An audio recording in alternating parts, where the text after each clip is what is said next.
Olá, amigos! O programa hoje está diferente. No estúdio comigo, a jornalista Daniela Arbex. Nós vamos conversar sobre a importância da infância na visão espírita.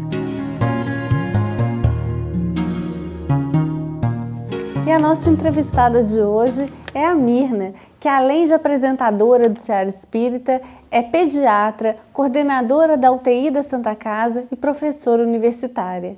Mirna, é um grande prazer estar aqui hoje com você para a gente conversar sobre esse assunto que é tão importante nos dias de hoje e que pode orientar os pais. O prazer é todo meu, mudar de posição e ficar aqui para ser entrevistada por você é mais uma alegria que o Seara Espírita me dá. Nós já sabemos sobre a importância da infância para a criança, mas qual é o significado da infância para o espírito? Eu acredito que posso dizer que é o mesmo significado para a criança. É a mesma coisa. Na infância, nós esperamos que a criança tenha um ótimo desenvolvimento. Um desenvolvimento no ganho de peso, da estatura, das suas habilidades, da sua cognição, da sua interação com o meio, do intelecto, das emoções. O espírito dá-se o mesmo com o espírito. O que se espera é que o espírito tenha na infância a grande chance do recomeço. Allan Kardec pergunta aos espíritos, no Livro dos Espíritos, no item em que trata da infância, qual é a finalidade da infância, quais são os benefícios da infância para o espírito. E os espíritos superiores respondem que é neste período que o espírito está mais acessível ao aprendizado. É isso que esperamos. É que na chance da reencarnação, num período em que estamos nós, os espíritos, mais acessíveis à educação, à oferta de conhecimento, à aprendizagem, isso nos dê um impulso de progresso moral, de progresso espiritual. E qual é a influência que os pais têm sobre esse espírito reencarnante? Se o espírito está mais acessível, a influência dos pais é de enorme importância. Então, nós sabemos, pelo conhecimento espírita, que o espírito traz consigo toda a bagagem das experiências anteriores, das encarnações anteriores. O que ele aprendeu, o que ele fez, o que ele pensa, o que ele é. Obviamente, guardado num corpo físico ainda imaturo, ele permanece um tanto adormecido, né? Essas funções permanecem um pouco adormecidas, enquanto os órgãos são desenvolvidos com o crescimento e com o aprimoramento físico, o espírito vai despertando. Se ele está mais acessível, a educação tem papel preponderante no desenvolvimento do espírito.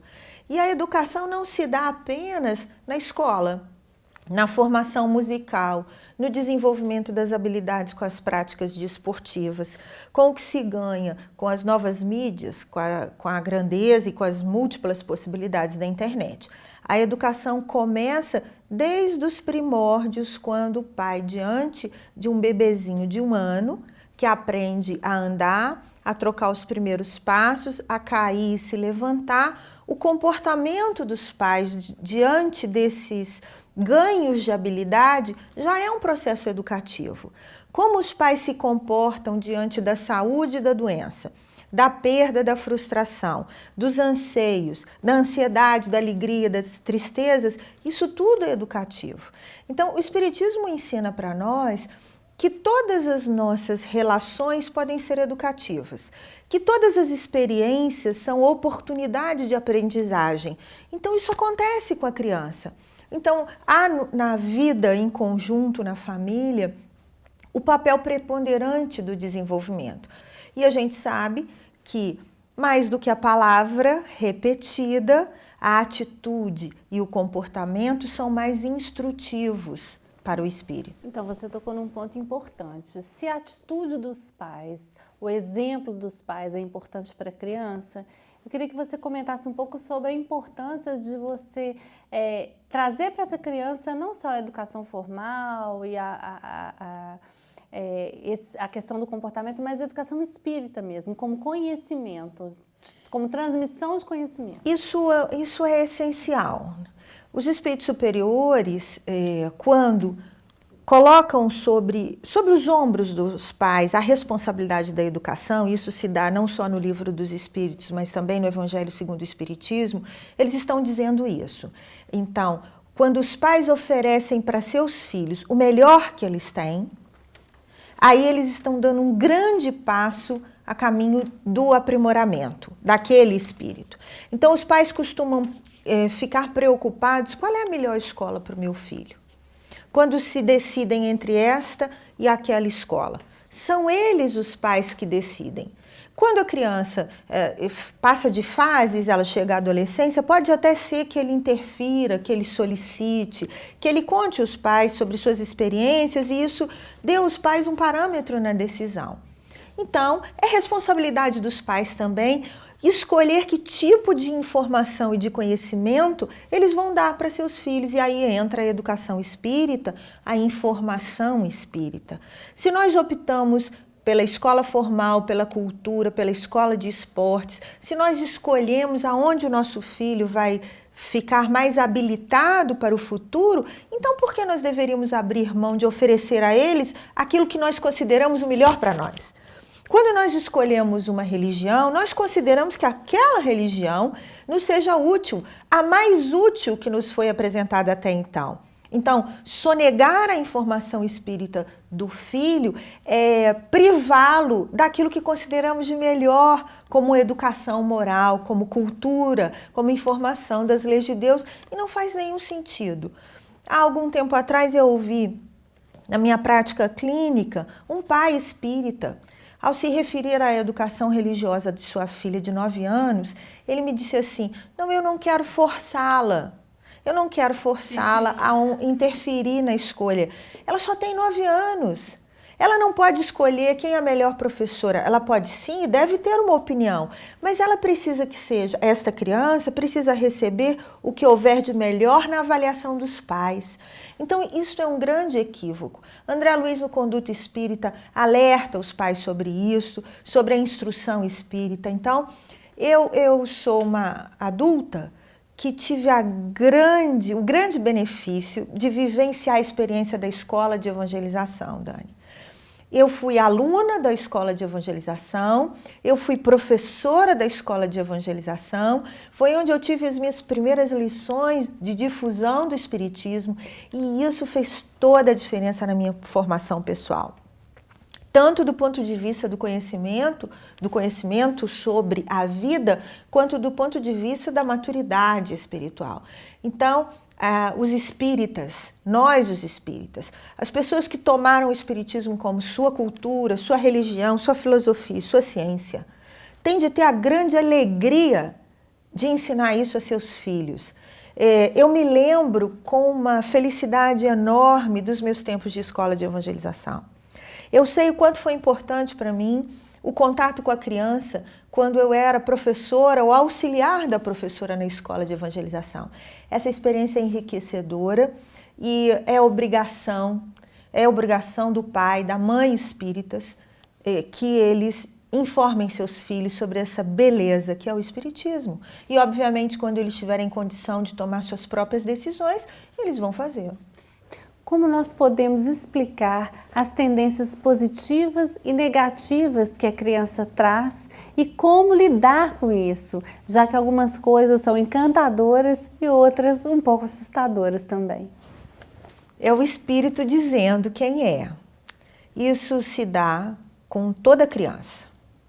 É que o espiritismo nos dá a grande possibilidade de fazer uma leitura racional e coerente das tendências das crianças. Então, o espírito que ali ocupa um corpinho de 2, 3, 5, 8, 10 anos, é um espírito muitas vezes milenar, mais experiente que os próprios pais. E Kardec fala disso também no Livro dos Espíritos. Então, o grande desafio para os pais espíritas, para os pais que creem na reencarnação, é que ali habita, naquele corpo está um espírito cheio de informações, de experiências, de valores, de dificuldades, de vícios, de virtudes. No entanto, é um espírito que, por obra divina, veio até os braços dos pais, como quem sabe, um compromisso assumido em vidas anteriores, para a grande chance do recomeço. Então, o grande desafio para nós, os espíritas, nesse terceiro milênio, neste século de tantos avanços, é desenvolvermos competências espíritas. O que eu quero dizer com uma competência espírita? É uma prática cotidiana de nos vermos, a nós mesmos, o outro e o mundo com olhos espíritas. Quem somos? Espíritos em evolução. Quem são os outros? Espíritos em evolução. O que estamos fazendo aqui? Trabalhando pelo próprio progresso, contribuindo, esperamos que sempre, para o progresso do outro. Então, esse é o desenvolvimento de uma habilidade espírita. É que nós vimos de muitos séculos com outras ideias. Então, o filho, nós aprendemos, o filho é um anjinho que Deus nos deu, tem um olhar angelical. O nosso filho costuma ser algo primoroso, magnífico, encantador. Está errado? Não, não está errado sob o ponto de vista que a infância se presta a isso. Essa candura tem um objetivo. O objetivo é despertar em nós, os adultos, a ternura, o afeto, os cuidados. Kardec faz uma pergunta primorosa no Livro dos Espíritos. Ele pergunta por que o choro é o primeiro despertar da criança. E os espíritos dão uma resposta ainda mais fascinante. Os espíritos dizem para despertar nas pessoas a preocupação e o cuidado. Vejamos que encantador isso. Então, sim, nós precisamos exercitar o afeto, a tolerância, a paciência, o cuidado, a atenção, a fraternidade com os filhos, mas compreendendo que eles são espíritos em evolução. Compreendendo que eles precisam ouvir não. E nós precisamos ter um senso de equilíbrio para que possamos dizer não, tanto quanto possamos dizer sim. Qual vai ser o fiel da balança? O espiritismo. Pode ser para nós o fiel da balança. Então, que adulto eu quero que o meu filho seja? Eu quero que ele seja um espírito que desenvolva habilidades para uma convivência fraterna, solidária e equilibrada? Ou eu quero que ele seja um espírito egoísta, egocêntrico, em que o mais importante seja o que eu quero? Então, quando a gente transforma o momento da alimentação num momento de conflito, em que eu digo para o meu filho, se você comer tudo que eu coloquei no prato, eu te dou um presente. Nós estamos ensinando a ele que há aí uma moeda de troca, que ele está nos fazendo um favor em alimentar-se corretamente e por isso nós vamos presenteá-lo. Se eu escolho um desenho animado, ou um filme, ou um videogame para o meu filho, que parâmetros eu utilizo para fazer essa escolha? É apenas uma distração, uma ocupação para que ele nos deixe ir, vir, trabalhar ou passear? É apenas para presenteá-lo com algo que ele deseja muito, mesmo que a gente não saiba o conteúdo que existe ali? Então, quais são minhas bases? Quais são meus parâmetros de escolha? Kardec, na Revista Espírita, falando sobre a educação da criança, faz um outro questionamento. Quando nós repreendemos o nosso filho porque ele fez algo que não deveria ter feito e dizemos a ele, porque você errou, eu vou pegar o seu brinquedo e vou dar para a criança pobre. Kardec pergunta, o que estamos ensinando aos nossos filhos? Será que devemos ensinar a ele que doar é um castigo? Ou devemos ensiná-lo a compartilhar o que ele tem com aqueles que têm menos, porque isso é a essência da caridade. E não transformar a caridade e a fraternidade numa ideia de punição. Vejamos até onde Allan Kardec vai, para nos mostrar que tudo o que fazemos no processo da convivência em família tem caráter educativo, muito mais do que falamos. Então, o Espiritismo tem todos esses recursos a oferecer aos pais. Mirna, eu queria muito te agradecer pela sua entrevista e por a gente ter tido a oportunidade de conversar sobre um tema tão importante, que os pais não percam a chance de assistir essa conversa, esse bate-papo e de se orientarem para que possam ajudar seus filhos e para que possam também estar formando jovens mais sadios e mais equilibrados, porque eu acho que é isso que o nosso país está precisando. Não há dúvida, Nani. Até porque nós precisamos, no desenvolvimento do que eu disse, das nossas competências espíritas, nós precisamos lembrar que vamos voltar. E que as crianças de hoje serão nossos pais ou avós nas próximas vezes que viermos ao mundo. Então, hoje, nós podemos contribuir para o nosso futuro, fazendo nosso progresso e ajudando para que essas pequenas crianças sejam adultos mais saudáveis e favoreçam para que o mundo que nós vamos voltar a habitar esteja melhor e nos receba de uma maneira melhor. Mirna, eu queria muito te agradecer por essa entrevista tão enriquecedora. O prazer foi todo meu. O Seara Espírita só me dá alegrias. Que bom ter você de volta aqui no estúdio, que isso continue por muito, muito tempo. Por tudo isso que vocês acabaram de ouvir, eu convido vocês a continuarem conosco assistindo ao Seara Espírita.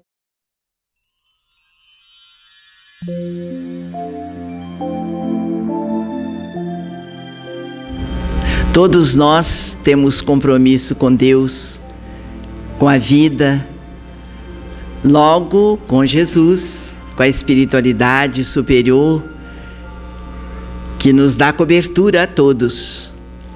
Não é privilégio. Os amigos espirituais protegem a todas as pessoas. Nem todas as pessoas estão ligadas aos amigos espirituais. Por isso que criaturas existem que reclamam que não recebem assistência, embora orando e pedindo. Mas a assistência se faz. Se nós estivermos ligados com os canais de comunicação, ligados com a espiritualidade maior, recebemos, sem dúvida, o amparo espiritual. Imagine, todos nós somos filhos de Deus. Como poderíamos pensar que Deus deixaria um filho seu sem assistência? Em sã consciência, ninguém aceita uma informação desta. Nós é que precisamos fazer a nossa sintonia com Deus, com os seus trabalhadores, com os seus mensageiros. Então a gente aprende na doutrina espírita que nos momentos difíceis, a espiritualidade nos dá cobertura plena, superior ao nosso mérito. Superior ao nosso merecimento, porque Deus é amor. Então a assistência, o amparo, é pelo amor que Deus tem aos seus filhos. Não é tanto assim por mérito nosso, mas daí a nossa responsabilidade em crescer o nosso entendimento para que estejamos em sintonia com o bem, aliviando o trabalho dos mentores espirituais. Eles sentem, então, que você está em sintonia, não precisam de tanta preocupação com você, eles vão ajudar uma outra pessoa que ainda não entende nada do amor de Deus. Então, um trabalho em conjunto. O mundo terreno, o mundo espiritual precisam aprender a trabalharem juntos. E nós não estamos interessados nesse aprendizado. É o que nós temos demonstrado. A gente sabe que é corpo e espírito. Você tem que cuidar do espírito e cuidar do corpo. Você cuidando do espírito, ele cuida da sua máquina física. Você cuida do corpo, é só do corpo. Dorme, passeia, come, se veste bem, mas o espírito está faminto de orientação, de amparo espiritual, da água que descedenta. Então ele não tem condições de cuidar do corpo dele, da máquina dele. Então, primeiro o reino dos céus, e tudo mais o Criador e Pai lhe dará por acréscimo da divina misericórdia. Acreditamos ou não? Aceitamos ou não? Não podemos ficar em cima do muro quanto às leis de Deus, não. Você entendeu? Abrace e trabalhe. Não quer dizer que quem age assim não tenha problema. Tem problema porque nós temos um negativo muito grande. Já erramos muito, mas a espiritualidade não cobra pelo passado. Ela não pede pelo passado, tal a misericórdia de Deus. Vá e não voltes a pecar. Pronto. Ninguém vai te condenar. Vá e não voltes a errar para que não lhe aconteça o pior. Mensagem de Jesus. Qual é a nossa dificuldade? É vencer as nossas próprias imperfeições. São elas que nos maltratam. Mas em todas as circunstâncias da vida, o amparo divino se faz. E nos momentos, então, de sucesso, de alegria, quando tudo corre bem, a seu favor, mas aí a gente acorda toda. Às vezes é aí que a gente erra mais. Quando tudo está dando certo, quando nós estamos felizes, com sucesso, como a gente erra nessas horas? É um perigo. Ser feliz é perigoso. Então tem pessoas que falam assim, eu tenho medo de ser feliz, e por isso, porque não confia em si mesmo. Ninguém tem medo de ser feliz em sã consciência, não. A gente tem direito de ser feliz, mas vamos ver bem o que vamos fazer dessa chamada felicidade. Nós vamos nos elevar cada vez mais. O amparo, o trabalho do bem vai nos conduzindo à perfeição. Vamos evitando, então, sofrimentos desnecessários. Mas se ele é necessário, que Deus nos ajude a vencê-lo, para que os problemas, os sofrimentos, as dificuldades não perturbem a nossa evolução. O problema acontece, nós permanecemos de pé no trabalho do bem, o problema passa e a vida vai contar conosco agora com mais disposição para o nosso progresso espiritual. Então, o amparo do Cristo não falta a quem quer que seja. Tem pessoas que não registram, porque a revolta é tão grande, os pensamentos negativos já estão tão enraizados que não percebem que estão sendo amparados, que estão recebendo os benefícios da misericórdia de Deus, e aquilo passa e ele não registra. Todos estão percebendo como o fulano foi protegido, quanto amparo, mas ele mesmo não percebe. Não está sintonizado com o bem. Nós precisamos fazer isso com urgência, porque cada vez mais os problemas surgem, aparecem, se multiplicam, devia ser o contrário. Com a evolução do ser humano, o progresso vai trazendo para nós coisas boas que nos pacifiquem. Mas nós estamos tão desajustados das leis de Deus que o mundo progride e o ser humano não progride. Então estamos vivendo num mundo de alta tecnologia, de alta ciência, e nós estamos como sofredores.